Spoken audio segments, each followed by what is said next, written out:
Hi YouTube. I'd like to talk about an article I read today about how the average time for changing your bank is 35 days and that the government wants to reduce this to 24 hours.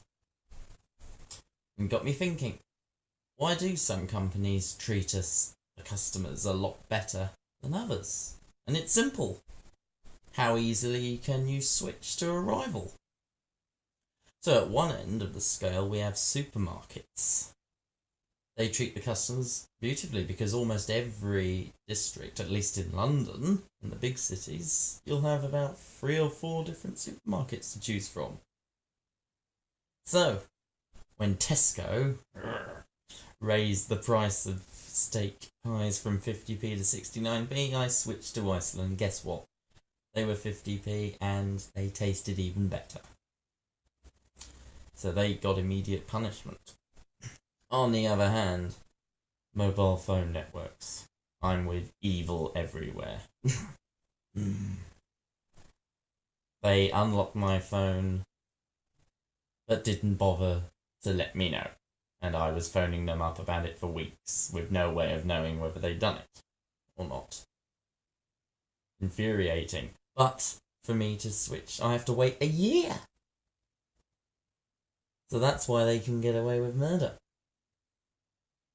But remember, you can switch eventually. Always go to the smallest network. In Britain's case, that's Free. In America's case, that's T-Mobile. They treat the customer better because they're desperate to win new customers. Same with ISPs. Same with computer manufacturers. Go for the little ones.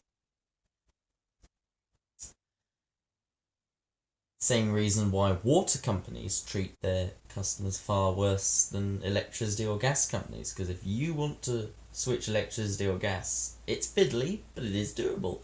If you want to switch water provider, you have to move house. Which is why the privatisation of the water companies was seen as the worst from the Thatcher era.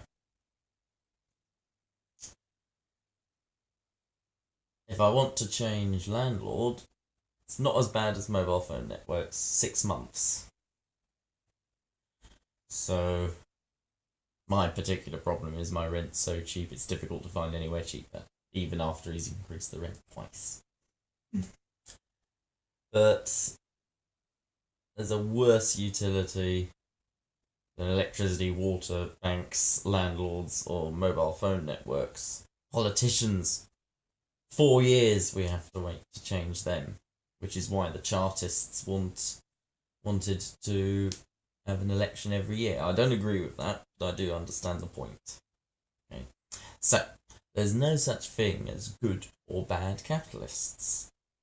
It's a market strategy, whether to have good customer service or to not bother with the expense of customer service.